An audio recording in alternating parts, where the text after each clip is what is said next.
ગાંધીનગર કમલમમાં પ્રદેશ ભાજપની મહત્વની બેઠકમાં તમામ સાંસદો ધારાસભ્યોને હાજર રહેવા માટે ફરમાન કરાયું। આજની બેઠકમાં તિરંગા યાત્રાના આયોજન અંગે મંથન થશે। રાજ્યભરમાં ભાજપ વિધાનસભા દીઠ તિરંગા યાત્રા યોજશે। સંગઠન મહામંત્રી રત્નાકરની ઉપસ્થિતિમાં બેઠક। સાંસદ વીડી શર્માની પણ બેઠકમાં વિશેષ ઉપસ્થિતિ।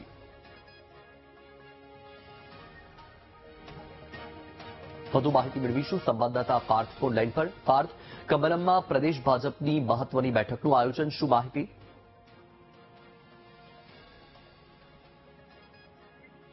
જી પાર્થ।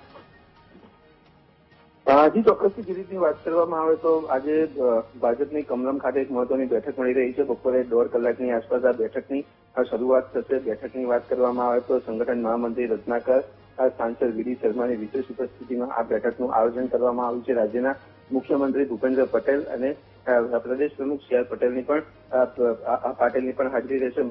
આ બેઠકની વાત કરવામાં આવે તો બેઠકમાં તમામ ધારાસભ્યો અને સાંસદોને ફરજિયાત હાજર રહેવાની સૂચના આપી છે અને આવનારા દિવસો એટલે કે 15મી ઓગસ્ટની ઉજવણી ગુજરાતના તમામ વિધાનસભા વિસ્તાર પ્રમાણે કરવામાં આવે તે રીતનું ખાસ આયોજન આ બેઠકમાં કરવામાં આવ્યું છે। અન્ય એજન્ડાની વાત કરવામાં આવે તો પ્રદેશ પ્રમુખને લઈને પણ નવા પ્રદેશ પ્રમુખની વરણીને લઈને અને તેની ચૂંટણીને લઈને પણ મહત્વની ચર્ચાઓ થઈ શકે તેવી વાત પણ સામે આવી રહી છે। જી બિલકુલ પાર્થ, માહિતી બદલ આભાર।